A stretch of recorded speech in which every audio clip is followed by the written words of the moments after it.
علما ذکر کوي یو علم دی یو عمل، یو علم دی یو عمل، او دا یا ساته علم او عمل دواړه دا د کامیابی لار ده، په دې باندې به کامیابی ته راځي. علم علما وایي دوه قسمه دی، یو هغه علم دی چې الله جل شانه د ذات نه الله جل شانه بلا واسطه یو انسان له ورکي، هغې ته درجه د نبوت وایي. دا پیغمبران چې څومره الله تعالی را لیږلي دي دا د الله جل شانه به ذات شاګردان دي.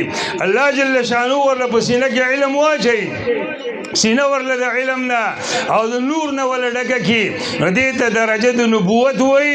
کم یو انسان ته چې الله تعالی بالذات او بلا واسطه علم نصیب کړي دې ته درجه د نبوت وایي. یو هغه علم دی چې هغه موږ او تاسو ته را رسېدلی په استادانو باندې، معنا ما ته خپل استاد هغه ته خپل استاد هغه ته خپل استاد په داسې طریقه او قال رسول الله، اخر کې دا علم نسبت اخیری درجه سند دا حضور علیه السلام ته ورسي، دې ته علم بالواسطه وایي. او دا د صدیقینو علامه ده، دا د صدیقینو درجه ده، دا د صدیقینو مرتبه ده.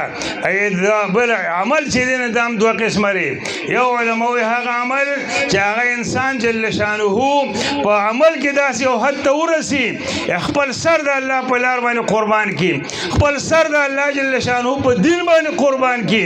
علما وایي دې ته درجه شهادت وایي، دا مرتبه د شهادت ده او دا د شهداو مرتبه ده. یو هغه عمل دی چې هغه خپل خواهشات د الله تعالی د دین تابع وګرځي، خپل ذات هغه چې کوم دی نو شهادت درجه نشي حاصلولی او خپل خواهشات د الله په دین باندې قربان کړي.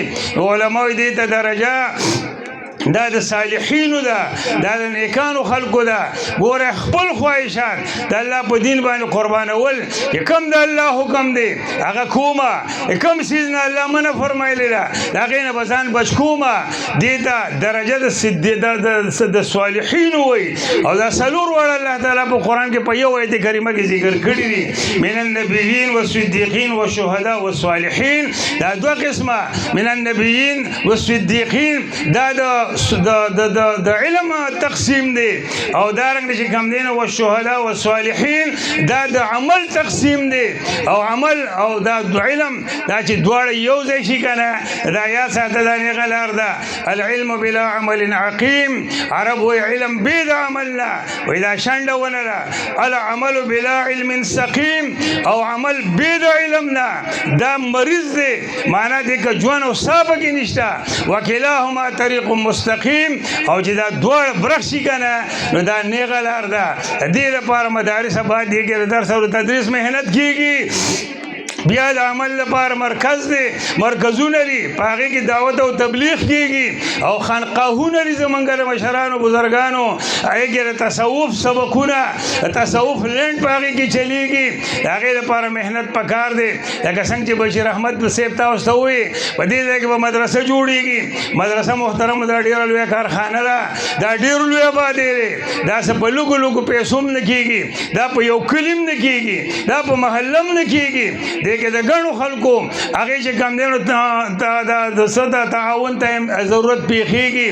په دې کې ستاسو په خدمت کې درخواست دی که د چا د څه ورته وایي د یو ټرالۍ ګټې سمې کېږي، یا د یو ټریپه یا د ټرالۍ شګه هغې په سمې په کېږي، یا د سیمټو یا د سیخ دپاره که څوک مستقل په خپل ځای باندې پکې اعلان کولی شي که نه دا ډېره ښه خبره ده. دا ستاسو په دې بنیادونو کې خپله څه ورته وایي امداد واچوئ. دې لپاسه چې هر څومره محنت کېږي ستا به کې باقاعده دې کې به دې برخی